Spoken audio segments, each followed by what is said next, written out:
A very good morning, students, and a very warm welcome to Dr. Diksha Sharma for having spared her precious time for this special series on post-colonial literature. Dear students, we already had a few sessions on post-colonial writings. You were introduced to the post-colonial writers, theorists, and the text Things Fall Apart by Chinua Achebe and Margaret Atwood's Surfacing. Today, again, we are going to discuss another text, Jean Rhys' White Sargasso Sea, and we have with us Dr. Diksha Sharma from Thapar Institute, Thapar University, Patiala. A very warm welcome to you, ma'am. Thank you, ma'am. For joining us in this session. Yeah, ma'am is an academician. She joined the Government College Thiog Shimla, moved to BITS Pilani, and then after 2 years at BITS Pilani, she moved to Thapar University and is presently teaching there. And she is not only a proponent of interdisciplinary studies, but has various areas of research in her expertise. She is a researcher in post-colonial studies, postmodern studies, subaltern studies, disciplinary decadence, critical thinking, and feminism. She has authored books on post-colonial and postmodern aspects of various novels of Shashi Tharoor, and this book got published in the year 2012. She has also authored many research articles and presented papers in various national and international conferences. She is an editor of IOSR, Journal of Humanities and Social Sciences, and is a life member of Comparative Literature Association of India. On behalf of Jagat Guru Nanak Dev Punjab State Open University, I welcome you, ma'am, for your discourse on post-colonial writings today. You can just share your PPT and we can just begin with the session. Thank you so much, ma'am. So, a very good morning, everyone. So, I'll start with the novel right away. So, we are to talk about White Sargasso Sea by John Rhys, and we will be talking about otherness in the from the post-colonial perspective. Otherness being a very prominent aspect of the novel. Talking about the novel, this is a prequel and a post-colonial counter-discourse to Bronte's Jean Eyre. It gives voice and history to Antoinette Cosway, the protagonist of the novel, who is an analogy to Bronte's Bertha, the marginalized mad woman in the attic. Now, this particular phrase, mad woman in the attic, marginalized mad woman in the attic, was something that basically intrigued, essentially, I think, Bertha Jean Rice, and she wrote this novel, White Sargasso Sea. Rice powerfully articulates the colonial and post colonial critique of imperialism in this novel. Racism and patriarchy are very, very important, and the devastating and consequenting psychological impact of being othered. Examining how Rice utilizes a post colonial and a postmodern critique is very, very important because this mantles the colonial and exploitative tendencies of the superior self and explores the fragmented identities of the others. Now, we have this colonialism and post colonialism are apparently two concepts that go hand in hand. Both colonial as well as the post colonial concepts have a construct, both of them have a methodology. Just as the colonialists followed a method to subjugate the other, that is, their subjects, the post colonials also followed a method, or post colonialism also follows a method to come forward and decentralize the colonialists. Now, apparently, Saeed is the person who gave the concept of self and other, which is the basis of post colonialism. This was this was a subject, this was a concept which differentiated between the colonialists and the post-colonialists, or the marginalized, the ones who were colonized.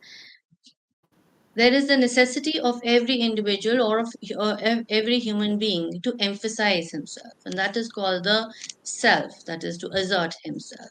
And in that endeavor of his, he marginalizes, he basically rejects the other, everyone else, and that is othering of the other person. And in that effort of the marginalized to come back to the center, he obtains an identity which is more of an hybrid identity. So, this entire concept of colonialism and post colonialism runs on the narrative of colonialism and the post colonialism. And this is exactly what happens in the White Sargasso Sea, the narrative of Antoinette and the narrative of Rochester, essentially. A labyrinth of complex and slippery, uncertain, and deceptive relationships. The novel, White Sargasso Sea, is set in the 1830s Jamaica, and it delves into the effects of British and French colonialism in the Caribbean, highlighting the struggles of Antoinette, the protagonist, as she navigates a world shaped by colonial power dynamics. Now, Antoinette is not the only one who's influenced by the Caribbean or by the colonialism in the Caribbean, but it is her mother, Annette, and her siblings also, many other females who are part of her family, who are influenced by colonialism.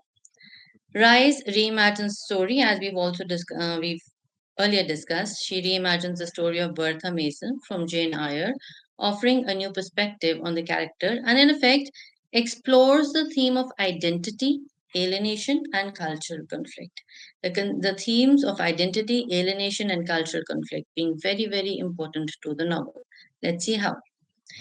Now, the key concerns of the present discussion would be the questions of identity and otherness, the complexity of Caribbean racial dynamics and the legacy of slavery and emancipation in the West Indies, racial ambiguity and prejudice, that is, Antoinette's Creole identity, economic exploitation tied to colonial relationships, cultural clashes between European and Caribbean sensibilities, and giving voice to the marginalized other.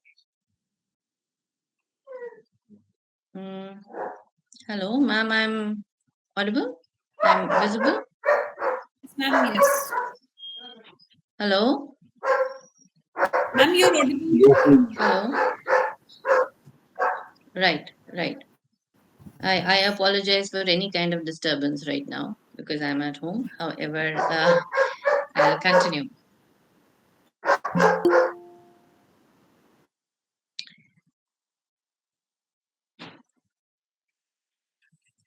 Now, Antoinette's the problem of otherness in the world of White Sargasso Sea is an all-pervading one, and it's quite labyrinthine.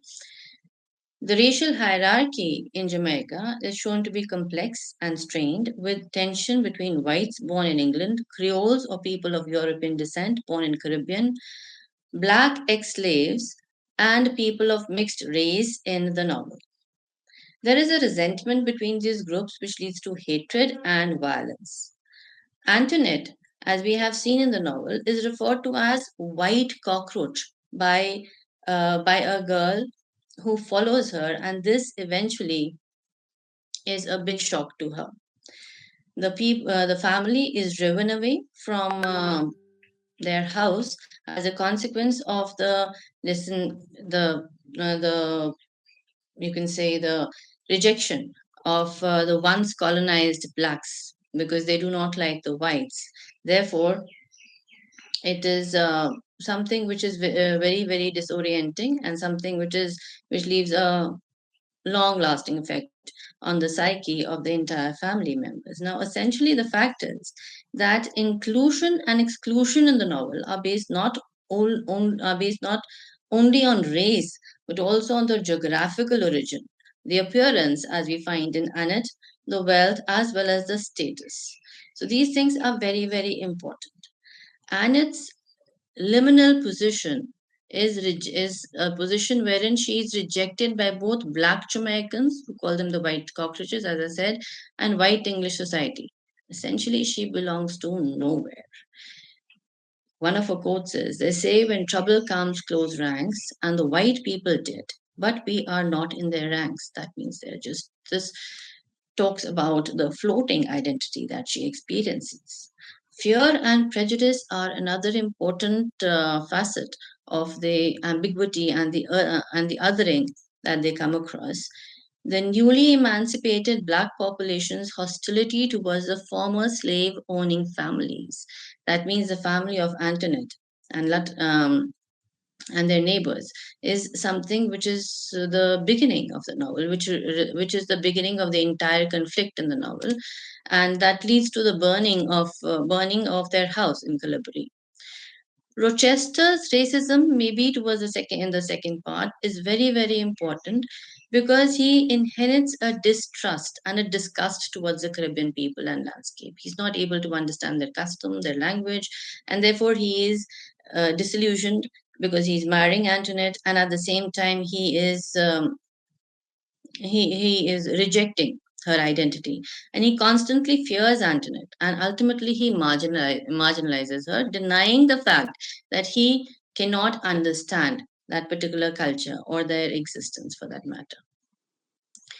The Caribbean landscape as a character and a symbol is something that no, sorry. Now, the important thing that we're going to talk about is the self. Now, here we find in the novel that ironically, the self, especially of the woman, is sacrificed by them just because they want to be recognized and they want that their identity should be reclaimed. Both for Annette as well as Antoinette. This statement is um, very important and is quite relevant. Annette in her Annette in her existence, or her existence, Annette's existence, wherein she feels marooned after the death of her first husband, Causeway, just to escape that feeling of isolation. She remarries Mr. Mason. Another reason behind this marriage is the fact that she was alienated from the society. She was rejected. She was looked down upon because of various reasons, and to escape that isolation, she and to gain a recognition, she marries Mr. Mason, who is actually a person who has infidel who has been infidel towards her. He has had many affairs. He doesn't treat her properly, but Annette continues to accept it. He doesn't trust her, and that leads to the burning down of her house, the death of her son, which affects her psychologically. But she marries and she continues to stay with Mr. Mason. Now, marriage as a transaction, again, is something that we see when it comes to Antoinette's marriage, because it is arranged for a dowry of £30,000, and that is when Rochester is essentially selling her to Rochester. Her lack of control over her own finances highlights colonial economic control, wherein Rochester is he's overwhelmed by the fact that she is not able to well, let me rephrase this statement. Rochester is a person who looks down upon her. He is finding faults with her. He doesn't like her, and he appreciates other women like a male. He sleeps with other women also, and after a honeymoon their marriage goes down the ladder. They are not on very good terms with each other. Now, in this effort of his, Rochester strips Antoinette of her name, and he renames her Bertha. Now, a name is the essence of our identity, our individualism, our existence. And to think of it that Antoinette is her name is erased. She is renamed Bertha. a person she doesn't know, she can't identify with, leads her to say that Bertha is not my name. You are trying to make me into someone else I don't know, which is essentially that leads to a lot of psychological cures, leads to a lot of cures in her mind, and she's not able to, she has a number of hallucinations, she's not able to gather things, she's not able to understand things towards the end of the novel when she's locked up by Rochester. Rochester, apparently, he basically imprisons her in the attic in England. So that is a place where she is not able to identify with that place. She's not able to, what comes to her mind is only her past in the Caribbean. Rochester's language barrier being Rochester's inability or rather unwillingness to understand one of the character, Christophene's uh, patois or local customs. It also signifies the colonial arrogance and refusal to engage with others. Now, this is what we talked about. This is what I was talking about, the denial that Rochester basically indulges in. It is a consequence of this denial, repeated denial, that he calls Antoinette Bertha, and at the same time uh, he just confines her to an attic in the house. Christophine, on the other hand, is one of the characters who was a part of Antoinette's house. She represents a form of spiritual resistance, and she represents independence, and is a direct critic of Rochester and his colonial or patriarchal power. All women, all colors are fools. This is what Christophine has to say, because women, as we pointed out earlier, are people who are recognizing and who are accepting subjugation just because they want to. Yes, because they want to reclaim their identity, because they want to get some kind of recognition, especially Antoinette and Annette, her mother. So Christophine basically looks at these two characters and says, all women are all colors are nothing but fools. And despite her strength, Christophine, she ultimately cannot save Antoinette from the interesting intersecting forces of colonial and patriarchal power represented by Rochester and the English law, and therefore it is stated, it is believed that she has limited power. Another character who shows resilience is Aunt Cora, and she plays a very important role in the novel because she helps the family escape the fire in the fire, which is the fire which was set up in their house, and when in which Pierre was lost. Pierre being Antoinette's brother, they lost him during the fire. Okay, from a postmodern narrative, from a postmodern perspective, those not mentioned here.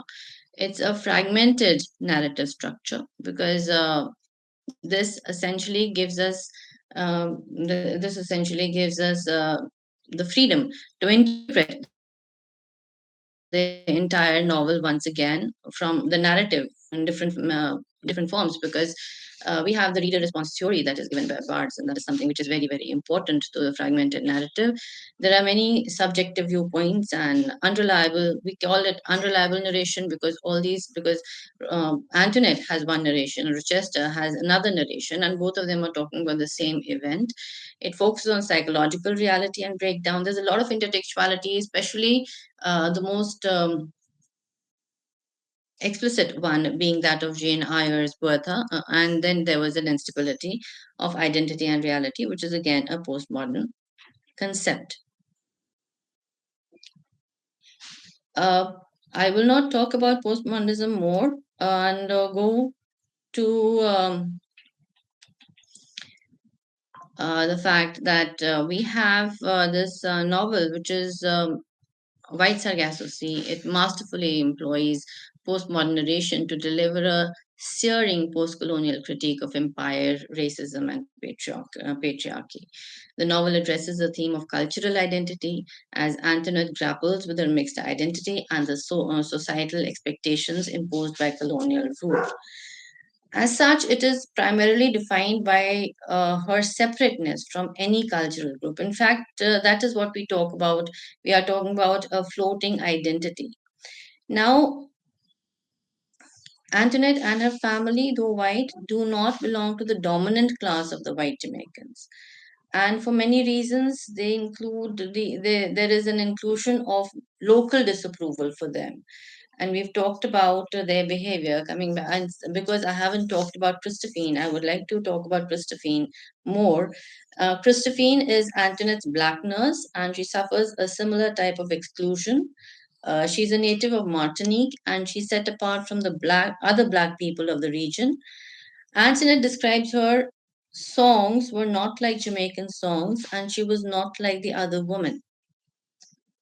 The novel makes repeated references to Christophine's headdress and clothing, which styles Martinique fashion despite having lived and worked in Jamaica for many years. When Rochester arrives in Jamaica to wed Antoinette, he is repeatedly disoriented and paralyzed by his failure to understand Caribbean culture and customs.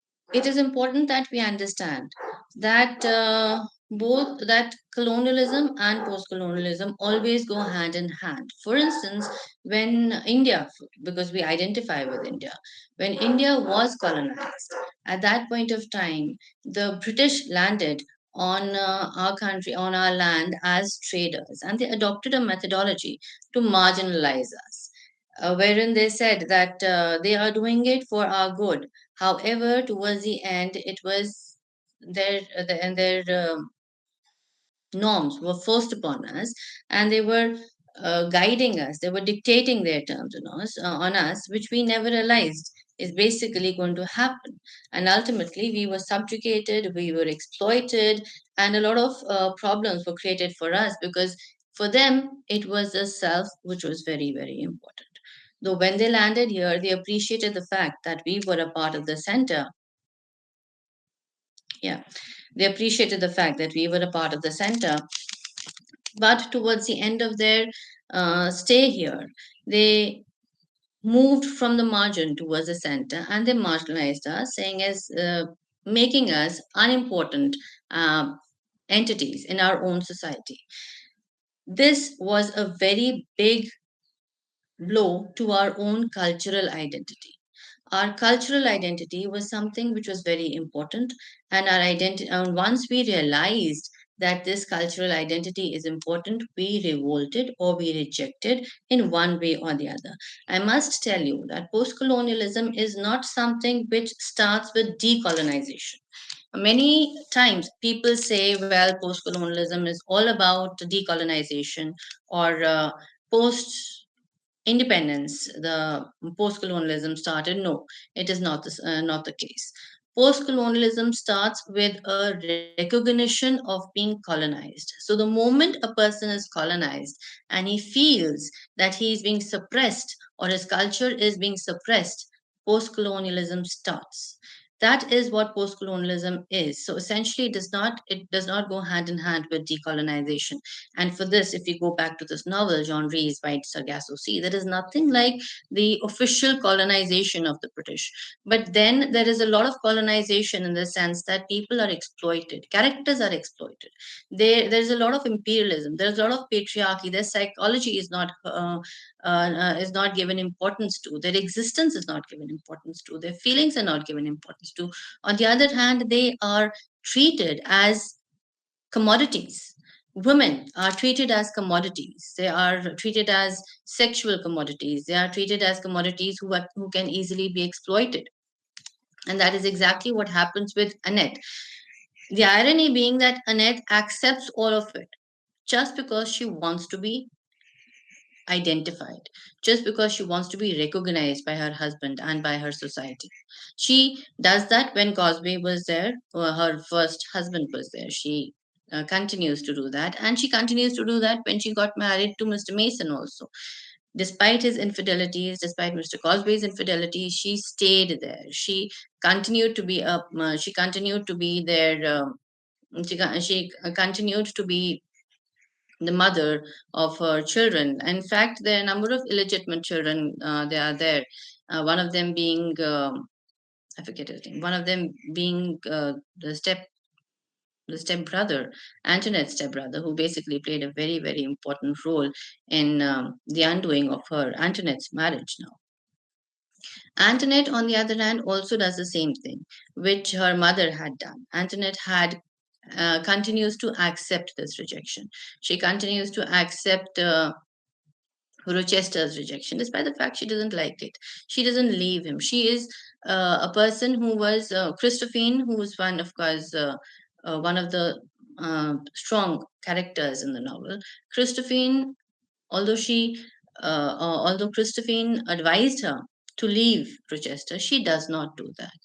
And why she does not do that is the simple reason that if she does it, where will she go? Her identity is only because of Rochester, and that is what she believes.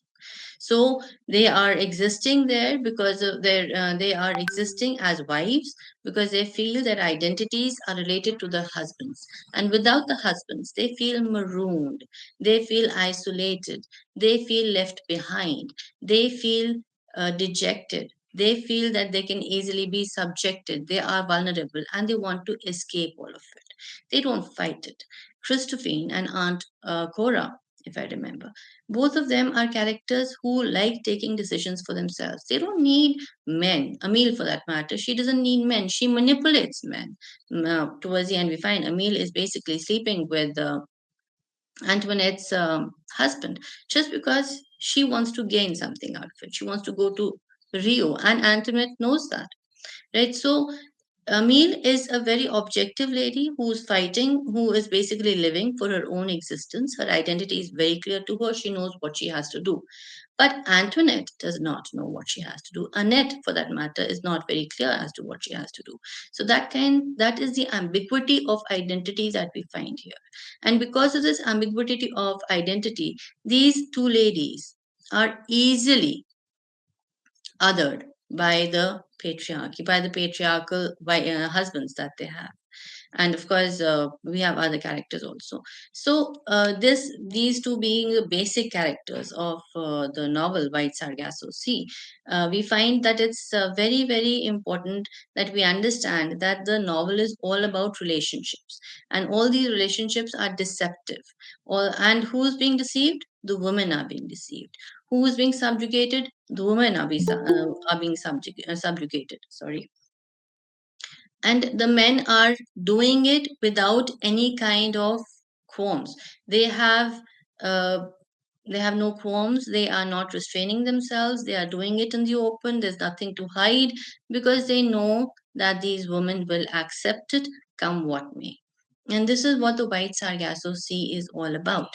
Now, the title of the novel, being the relevance of the title of the novel, is that the Sargasso Sea is a sea which has a lot of vines intertwined. It's full of all kinds of slippery material, and it's very, very dense out there. And this is exactly what the novel is all about, a dense imbroglio of relationships. It's difficult for us to really understand these relationships because it is not a very simple narrative. The narrative doesn't start with a once upon a time and happily ever after kind of a thing. It's a narrative which is fragmented, a narrative which has different perspectives, a narrative which is given from the perspective of one character, and then it moves on to the perspective of the other character. So we are not sure as to what the right narrative is all about, what the novel is all about. However, if we are to analyze this particular novel or write up, yes, if we are to analyze this particular novel by Rice, we find that post-colonialism is definitely subjugation, imperialism, is definitely a part of this novel, and there is no doubt about it. As far as the postmodern technique is concerned, yes, this is a technique which basically puts forth the ambiguity, the displacement of the ideas and the thoughts before us, before the reader, and that actually leads to the reader response theory also, because the moment I read it once and you read it once, well, we can have different interpretations also, which is quite acceptable, provided we have a good justification, that is. But then post-colonialism is something we must remember about the self and the other, which is very much there in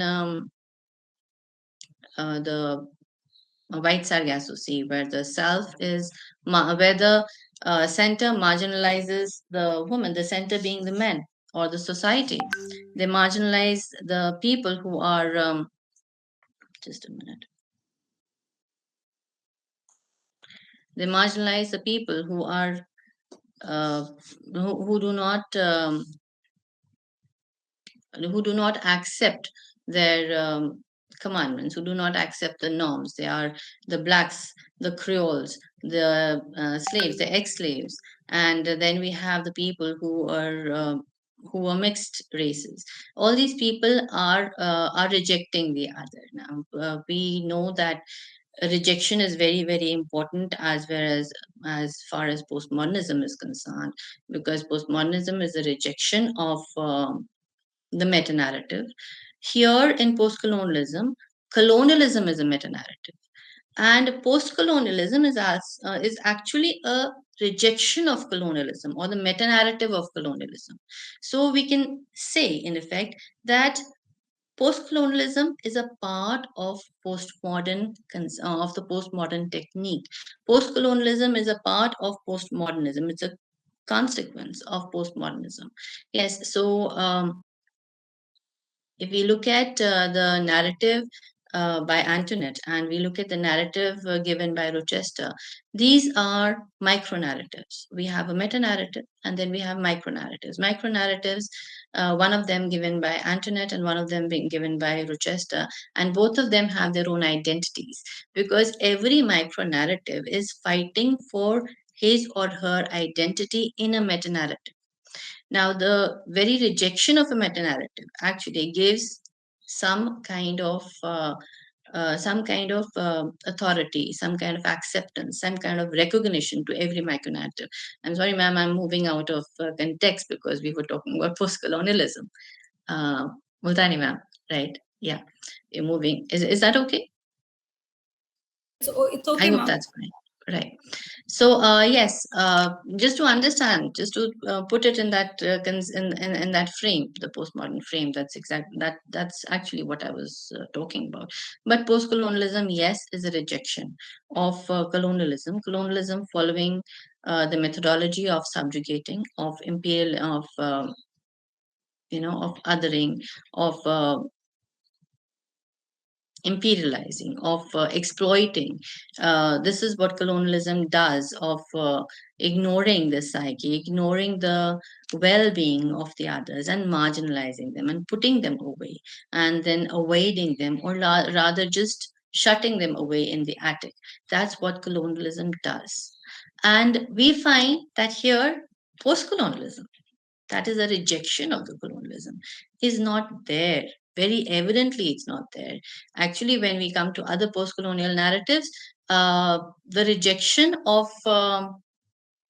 as far as the characters, I'm saying, as far as the characters, they do not reject the colonialism, they do not reject their exploitation. Whereas Rise is one person, she being the author, she brings forth the colonialism in the Caribbean. She brings forth the fact that people are being colonized racially. People are being colonized because of their race. They are being colonized because of their culture. They are being rejected because of their their appearance. They are being rejected because of their past. They are being rejected because of their culture. So Rice tries to do this. Rice tries to bring this forward just because she wants that this kind of thing should be rejected. This kind of an attitude should be rejected. And that is why the White Sargasso Sea attains its identity as a post-colonial novel, wherein we get to recognize that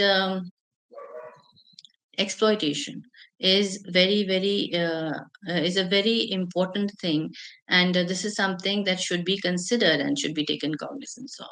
Now Rise, to think of it, Rise picked up a character from Jane Eyre's novel, from Bronte's novel Jane Eyre, Bertha, and she wrote about it. Is very very interesting, because this one statement, the mad woman and the attic, is something which instigated her to write about this to write about Antoinette, the protagonist, and she ended up giving a kind of a freedom, giving freedom to that mad woman in the attic. She, towards the end, Bertha, rather Antoinette, she realizes the essence of her existence, and she ultimately says that I know why I'm here, and she sets the entire house on fire. That towards the end, the entire narrative comes full circle where Antoinette reclaims her freedom. She reclaims her freedom by setting the house on fire. This is the point where she realizes that she is being colonized, where she finds a way out to move out of that exploitation, that continuous alienation, that continuous isolation, the continuous colonization that she has been going through. She ultimately finds a way out. And that is despite the fact that she is killing herself, but she is setting the house on fire and harming, let's say, um, freeing herself from Rochester. Yes, and whatever his ideas are, and whatever his motives are, she is freeing herself from that. So that is how the novel is coming full circle with a fire where people started in Calabria, people started with a fire. They wanted to protest against colonialism. Remember, in the very first instance, they protested against all kind of colonialism. The slaves protested against that particular family because they previously enslaved them. So to fight against that colonialism, they celebrated by setting that house on fire, and that was an indication of their post-colonial that revenge, that post-colonial vengeance, where they were where they wanted to tell these people, this family, that they were no longer required.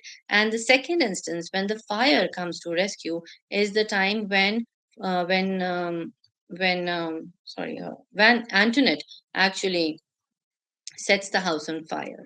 So fire being a very, very important symbol out here, and this is how the entire concept of post-colonialism, I guess, is considered paralyzed. Though we can talk at length about it, but I guess it's something that we can pause now.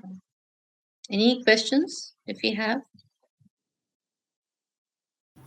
Thank you, Dr. Diksha Sharma, for such a comprehensive overview of White Sagasso C.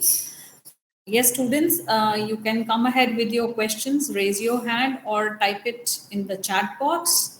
We will be happy to take. Meanwhile, okay, yes, we would also request you all to switch on your videos so that we can take a click of the session.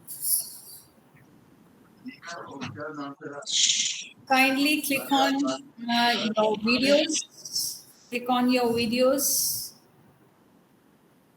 so that we can take as many as in the frame. So, Dr. Diksha Sharma highlighted on the important facets of Ree's Wide Saga. So, see, she not only explained the othering process, she also spoke about the fragmented narratives, how this is not only a post colonial text but also post modern text. It is also something dealing with the floating identity crisis, especially in the lives of women, how they are doubly decolonized, and how within the frameworks of post colonialism, feminism, the identity issues have been explored and probed. She took up the myriad perspectives of slavery, male dominance, displacement, and interestingly, the renaming of Antoinette, how she's renamed Bertha.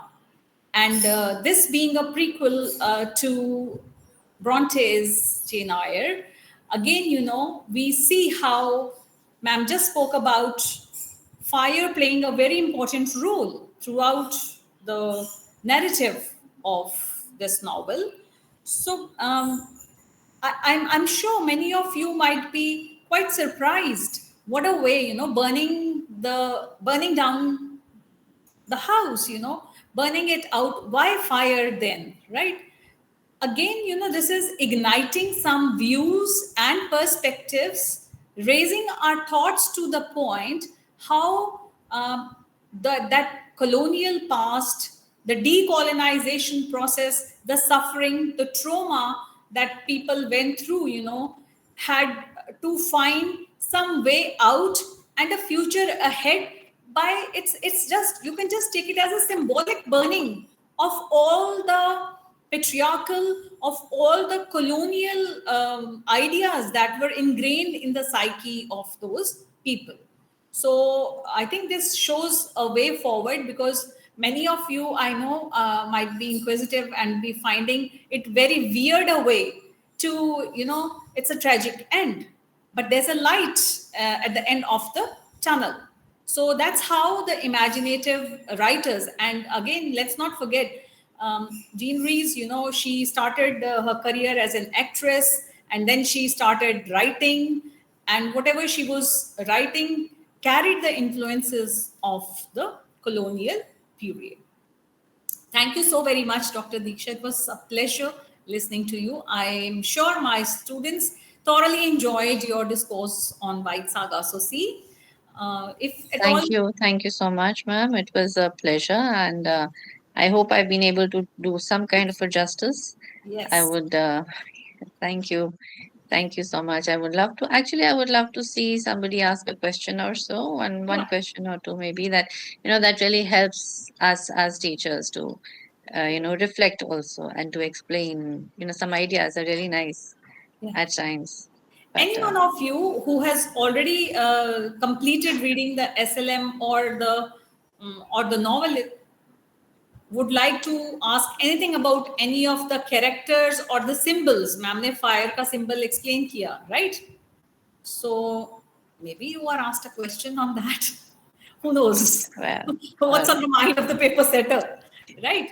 Yes, So if you yes. have any questions, Ganita, Dr. Yogita,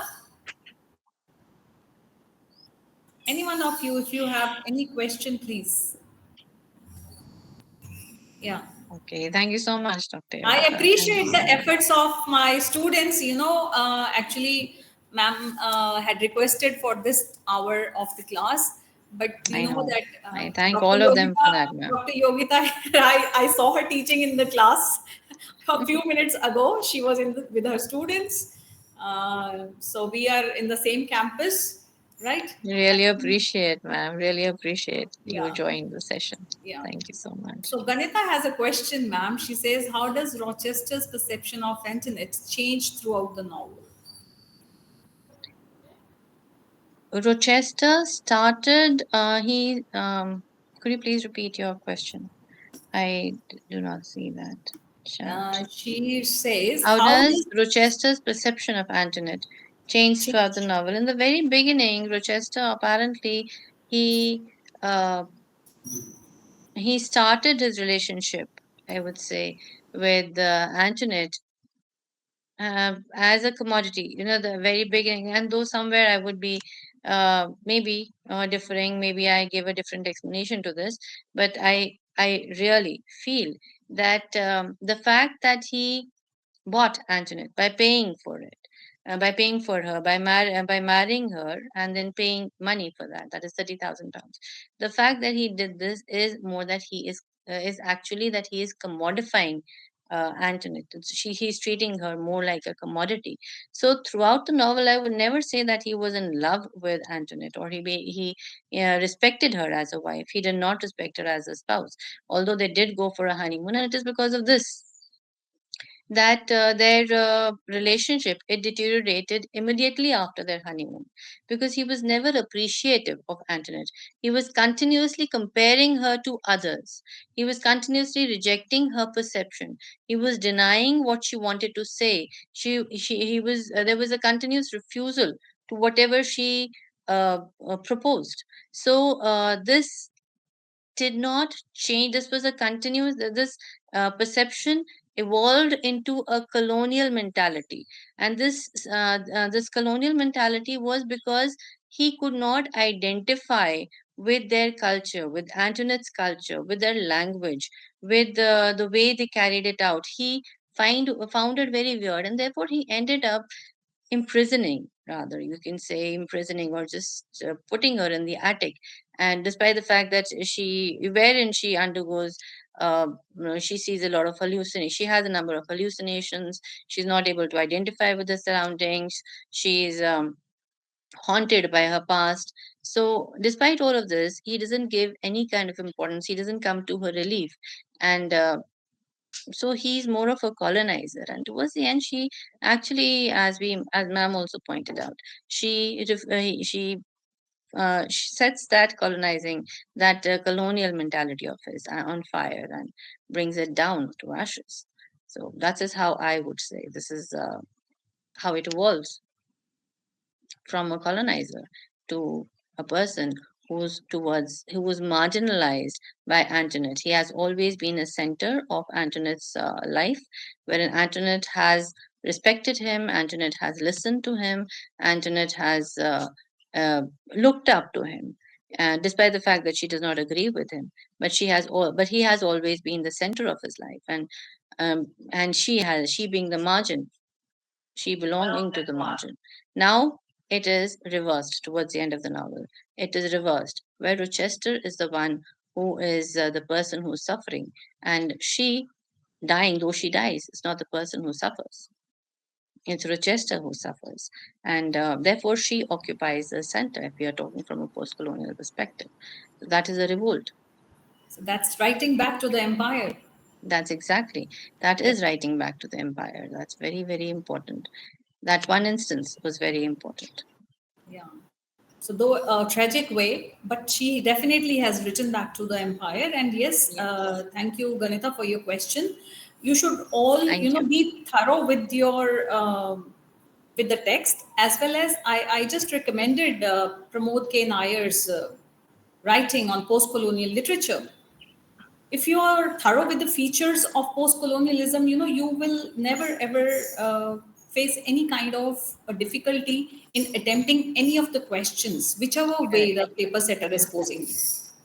So I hope this was a very beneficial session for you. Grateful to you, Dr. Diksha Sharma, for Thank you sparing so much, time. I ma'am. know Thank you. you have your students at Thapa University waiting for maybe another Exactly. class. Yeah. Yes, right. So we will have Dr. Diksha Sharma again with us on 9th of May for Yeah, a session on Ice Candy Man by Babs Vidhu. Right? right. So thank you very much. Thank you, Thank students. you. Thank you, everyone. Thank you so much. Thank you, ma'am. Wonderful having you. Thank you, ma'am. You can always join us on our campus academic block here anytime. Definitely, ma'am. I would love to. It's so I close would by. love to. Yeah. Right, Thank you ma'am. so much. Thank you. Thank you, ma'am.